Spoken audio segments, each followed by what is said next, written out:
आज की शिव पार्वती जी की एक बहुत ही स्पेशल स्टोरी इस प्रकार है। एक बार शिवजी जी और पार्वती जी पृथ्वी भ्रमण के लिए चलते हैं तो शिवजी जी पार्वती जी से पूछते हैं कि आप 12 महीने वाले रास्ते से चलोगे या 6 महीने वाले रास्ते से। तो पार्वती जी कहती हैं मैं 12 महीने वाले रास्ते से चलूँगी। तब शिवजी जी पार्वती जी को कहते हैं कि रास्ते में आपको पृथ्वी पर कोई भी प्राणी मिले तो उसे देखकर आप किसी प्रकार की हट मत करना। पार्वती जी राजी हो जाती हैं। अब पृथ्वी पर भ्रमण करने के लिए शिवजी जी और पार्वती जी चलते हैं। रास्ते में चलते चलते उन्हें एक हथनी कष्ट में दिखाई देती है। तब पार्वती जी शिवजी जी से पूछते हैं ये हथनी इतनी कष्ट में क्यों है। तब शिवजी जी बोलते हैं क्योंकि इसको बच्चा होने वाला है इसीलिए इतनी कष्ट में है।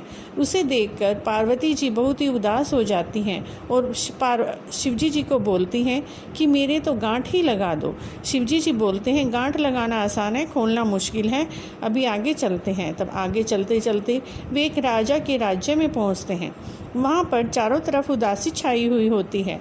तो पार्वती जी पूछती हैं ये इतनी उदासी और शांति सी क्यों बनी हुई है। तभी सभी लोग बोलते हैं कि यहाँ की महारानी को 12 वर्ष के बाद बच्चा होने वाला है, लेकिन वह अभी बहुत कष्ट में है। उसी के कष्ट के कारण सारे राज्य में ये इसी तरह की शांति और उदासी छाई हुई है। तब पार्वती जी ये सब सुनकर बहुत ही उदास हो जाती हैं और शिवजी जी को बोलती हैं कि मेरे तो गांठ ही लगा दो। लेकिन शिवजी जी गांठ नहीं लगाते। अब आगे चलते चलते उन्हें एक गौ माता मिलती हैं। गौ माता भी बहुत ही कष्ट में होती हैं। तब पार्वती जी शिवजी जी से पूछती हैं ये गाय इतनी कष्ट में क्यों कर आ रही है। तब शिवजी जी बोलते हैं क्योंकि इसके बच्चा होने वाला है इसीलिए गौ माता इतने कष्ट में है। तब पार्वती जी दोबारा शिवजी जी को बोलती हैं कि मेरे तो गांठ ही लगा दो। अब शिवजी जी को पार्वती जी की हट माननी पड़ती है और वो गांठ लगा देते हैं। चलते चलते पार्वती जी अपने पीहर पहुंचती हैं। पीहर में शिवजी जी और पार्वती जी का बहुत अच्छी तरह से स्वागत किया जाता है। अनेक पकवान बनाए जाते हैं। शिवजी जी सारे पकवान खा जाते हैं जिससे कि पार्वती जी के लिए कुछ नहीं बचता, लेकिन पालक का साग बचता है। तो पार्वती जी पालक का साग खाकर पानी पी लेती हैं। रात्रि में जब शिवजी जी पार्वती जी से पूछते हैं कि आपने क्या खाया, तब पार्वती जी बोलती हैं कि शिवजी जी जो आपने खाया है वही मैंने खाया है। तब पार्वती जी सो जाती हैं। तो रात्रि में शिवजी जी उनके नाभि का ढक्कन खोल के देखते हैं कि पार्वती जी ने क्या खाया है। पार्वती जी ने तो पालक का साग खाया हुआ होता है। वो देखकर हैरान रह जाते हैं। सुबह जब पार्वती जी उठती हैं तो शिवजी जी पूछते हैं तुमने तो पालक की सब्जी खाई थी और मुझे कहती हो कि तुमने सभी वही पकवान खाए थे जो मैंने खाए थे। तब पार्वती जी कहती हैं कि मैं आपसे एक वचन लेना चाहती हूँ शिवजी जी कि कोई भी व्यक्ति किसी के नाभि का ढक्कन खोलकर यह ना देख पाए कि उसने क्या खाया है। शिवजी जी राजी हो जाते हैं और तभी से कोई भी किसी के पेट में क्या खाया है ये नहीं जान पाता, जिससे कि औरतों के पीहर में और मायके में उनकी इज्जत रह जाए।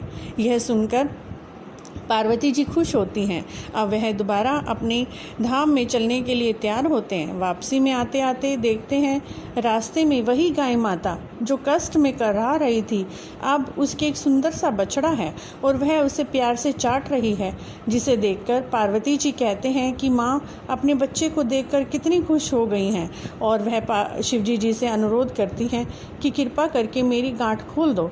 शिवजी जी उनकी गांठ नहीं खोलते, कह रहे अब इतनी आसानी से ये गांठ नहीं खुलेगी। अब रास्ते में आगे चलते चलते वह उसी राज्य में पहुंचते हैं जहां पर रानी कष्ट में थी और उस राज्य में उदासी छाई हुई थी। वह देखते हैं कि वहां पर बहुत ही खुशी मनाई जा रही है, सारी तरफ ढोल नगाड़े बज रहे हैं। तब शिवजी जी कहते हैं कि देखो कितनी खुशियां मनाई जा रही हैं। राज्य के लोग बोलते हैं कि यहाँ पर 12 वर्ष के बाद रानी के एक बहुत सुंदर राजकुमार को जन्म दिया है, उसी की खुशियाँ यहाँ पर मनाई जा रही हैं। पार्वती जी को भी बहुत खुशी होती है और वह शिवजी जी से दोबारा से अनुरोध करती है कि कृपा मेरी गांठ खोल दो। शिवजी जी कहते हैं पार्वती जी आपने पहले गांठ लगवाई थी, अब ये इतनी आसानी से नहीं खुल पाएगी। आगे चलते चलते वह वहीं उसी स्थान पर पहुंचते हैं जहां पर हथनी कष्ट से करहा रही थी। वहां देखते हैं कि हथनी के एक छोटा सा बच्चा हुआ है और वह उसे प्यार से सहला रही है। इसे देखकर पार्वती जी को वह हाथी का बच्चा बहुत ही सुंदर लगता है और वह दोबारा शिवजी जी से अनुरोध करती हैं, कृपया मेरी गांठ खोल दो। अब शिवजी जी पार्वती जी की बात मानकर उनकी गांठ खोल देते हैं और वो खुशी खुशी अपने कैलाश पर्वत पर चले जाते हैं।